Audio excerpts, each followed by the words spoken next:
Hi, this is Rob from Red Ridge Industries, and today we're going to go over our grip mount and how to install it on your truck. When you open the box for your grip mount, you're going to find a grip, your instruction manual, and you're going to want to open this up and read through the instructions completely before working to install it. You're going to find a bag with your hardware. You should have 6 bolts, 6 locking nuts, and 12 bonded washers and 6 rubber washers. I recommend laying everything out to make sure you have all the hardware present. If something is missing, you can call us and we will send it to you. Start by pre-installing a set of washers. Tools necessary to install the grip mount are going to be a 9/16 wrench and a torque wrench with a 9/16 socket. This torque wrench needs to be capable of going between 10 and 15 foot-pounds. Before you mount your grip mount, you want to check your rack to make sure that it is capable of holding the weight of the grip and the mount. Our large grip needs to hold 70 pounds of weight total, and the medium grip needs to hold 50 pounds. So check with your manufacturer of your rack, make sure that this is going to be capable of holding it. And then you're going to check to see where it will fit on your vehicle that's going to be accessible and allow full fitment of it on your rack. Some racks, it will not fit vertically, but that is a mounting option. You can mount this vertical on the side of your truck, or if you have space constraints, horizontally like this. Preferably, we recommend that you mount it to a vertical support, a strong structural point, as opposed to mounting it in the middle of a MOLLE panel like here. That's going to add the maximum amount of structural rigidity to the entire system and prevent any future problems. Now that we've confirmed with our rack manufacturer that it will hold the weight of our grip mount, we're going to look for the proper mounting position. In the manual, we go through the requirements, and you need to have at least 4 bolts, and they need to be at least 5.5 inches apart. So we're going to look to mount it to our vertical support here, and then at least 5.5 inches away on the rack. So we're going to hold our grip mount up. We're going to align our holes where we want it on our vertical support here, and then look for 2 to 4 other mounting holes that will line up on the rack, and identify where those holes are so we can install hardware in those holes.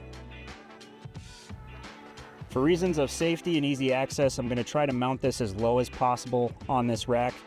This allows me to not have to stress to get the grip up higher above my shoulders. This is about shoulder height, and it keeps the weight down low where it puts the least amount of stress on the rack.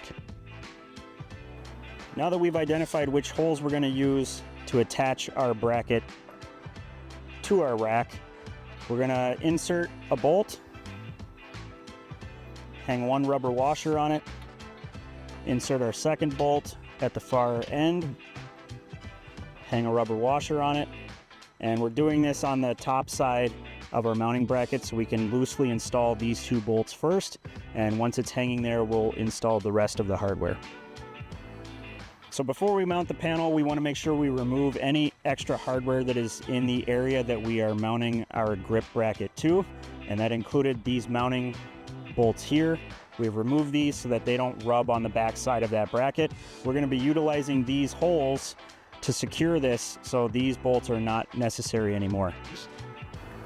When you're ready to start hanging your mount, we have our 2 bolts already hanging through. We're going to locate the 2 holes that we are using.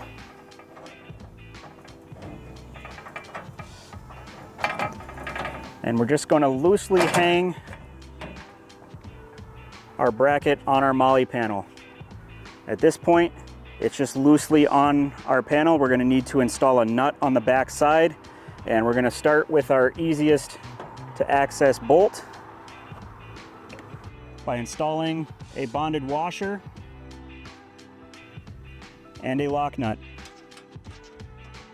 Now that our hardware is in on the top, our nuts are just loosely on, It's enough that this isn't going to fall off. We're going to start installing our lower hardware. We're going to move the bracket out. We're going to put the bolt through with a washer on the back side into our mounting hole.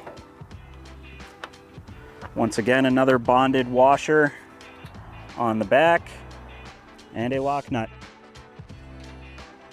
Do this for all the remaining holes before torquing your hardware to 10 to 15 foot-pounds. So we've identified our 4 primary bolts that we want to install. That was these 2 on this end and these 2 on this end. We recommend trying to space those out as far as possible.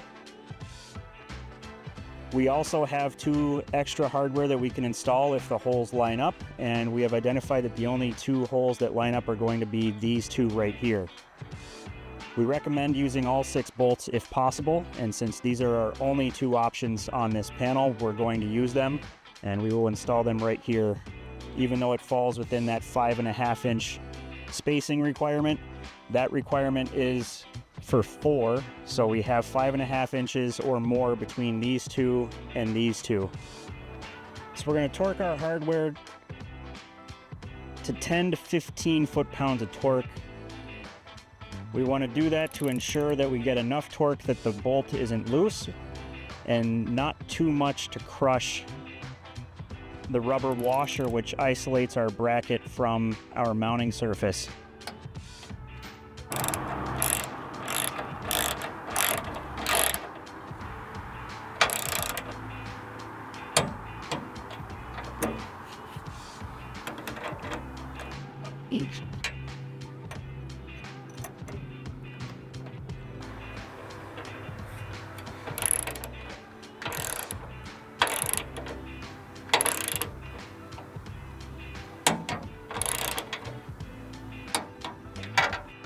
When installing your grip mount, make sure that the cradle is mounted towards the rear of the vehicle if it's mounted in this orientation, or at the bottom of the mount if it's vertically mounted on your rack. Now that we have our bracket mounted to our truck, we are going to put our grip in, start from the back into the cradle using a slight angle. Should slide right in. Make sure you firmly hold this to insert our pin. We're going to insert the pin from the top down. That ensures that even if we don't have the clip in, it will not fall out of our mount.